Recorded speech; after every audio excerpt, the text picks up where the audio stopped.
Hey, I just wanted to give you a quick tutorial on some of the limitations of the Bohr model once you get to elements over 20. And to do that, I need to explain to you what's called an orbital configuration chart. So let's just take a look at one of those. And let me tell you the parts of it first, and then I'm going to come back and tell you what this chart means. So first you'll notice that there's numbers, right? 1, 2, 3, 4, like all the way down to 7. And these are the shells that we've been learning about, right? The shells, orbitals. Then we have some numbers in the upper right hand corner, and that is how many electrons can fit in that shell. And then we have letters. And you'll notice there's D's and P's and S's and F's. And basically that is the shape of the orbital. So you know how like the Earth orbits the sun in an elliptical kind of shape? That's its pattern.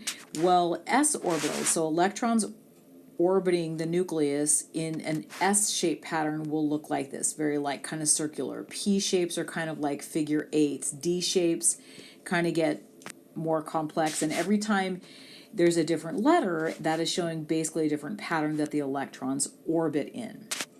Okay, so now let's kind of back up here to like what the heck this chart means. So basically this chart, the way that it's written here with the blue arrows, so you see these blue arrows right here, okay? Those blue arrows, if you follow them, it's kind of like following the yellow brick road. They are going to tell you the order that electrons fill all of these shells and orbitals. What order do they fill in, and how many electrons go into each one of those shells and orbitals? So let's, for example, just like take the first couple elements and let's just like walk through. All right, they always fill, by the way, in this order, electrons. So let's take the first 2 electrons go into the first shell S orbital. Right? The second 2 electrons go into the second shell S-shaped orbital, the first 2. Then the next 6 go into 2p, the next 2 go into 3s. Okay, so let's just stop there for a second and talk about like what that actually means on the Bohr model, because this is what you've already learned.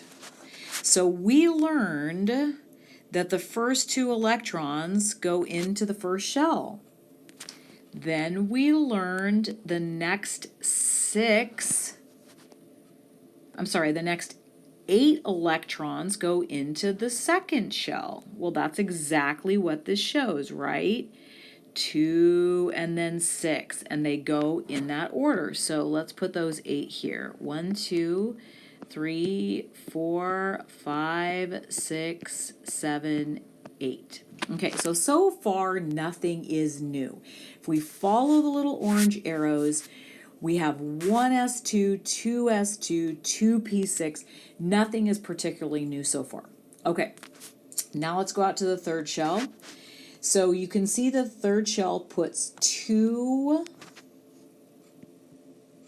into the third shell. Okay, let's see then what happens next.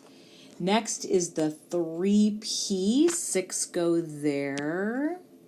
Again, so far nothing should be too crazy, right? We should be pretty familiar with this fill pattern. Okay, now that's as far as we learn. So let's see what happens after that. All right, so now we have 8 in the third shell. So we are so far right down to here. Oops. Okay, now what comes next? Okay, looks like the fourth shell, right? That's the next place that we're going to go to. So let's go ahead and draw that fourth shell. And it tells me 2 go into 4s. So there's 1, there's 2. Uh-oh, here's where the problem comes. Look where you go after 4s2. Let's again follow our blue arrows down. 3d10? What? The next 10 electrons go into the third shell? Oh, now do we see the first problem with the Bohr model? So that means we literally are going to put the next 10 electrons here. 1, 2, 3, 4, 5, 6, 7, 8, 9, 10. Oh my goodness, now things are all out of order, right? And then you'll notice what comes next. Then it's the 4p6. So we leave the third and now we pop back out to the fourth and do a 6 out there. 1, 2, 3, 4, 5, 6. Then what comes next?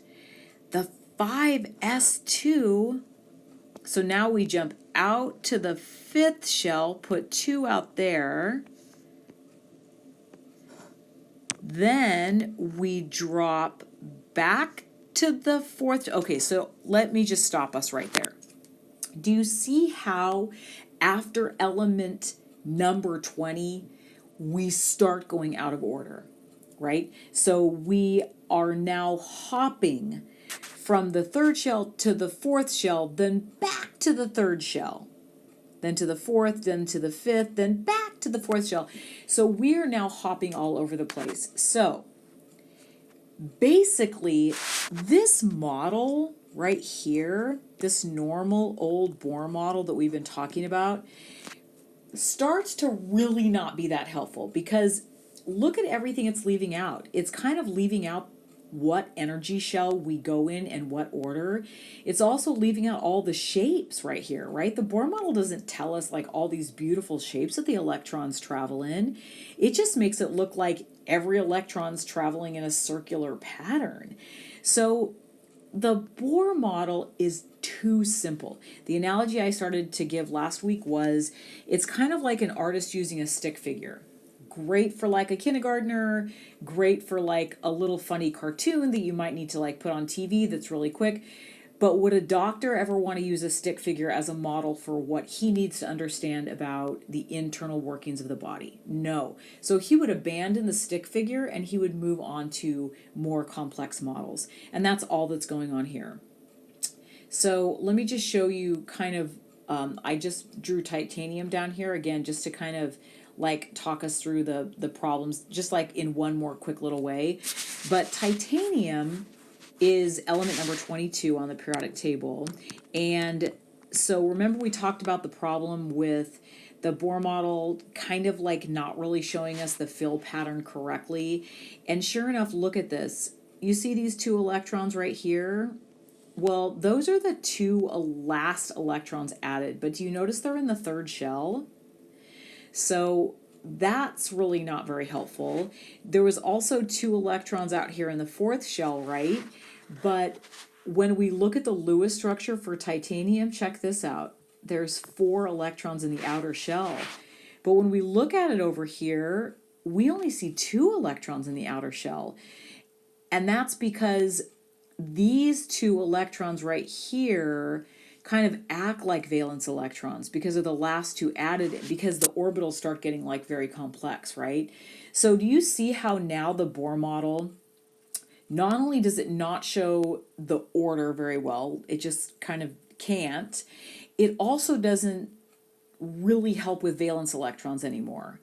And so these are some of the problems with the Bohr model. It's a great way to understand electrons like in the beginning when you're first like learning basic chemistry, but eventually you have to switch over to this chart here, the orbital configuration chart, and you have to kind of start understanding like orbital patterns, like how they actually look, how the electrons travel, to really get at the more complex things that elements are able to do. Okay, hopefully that helps a little bit.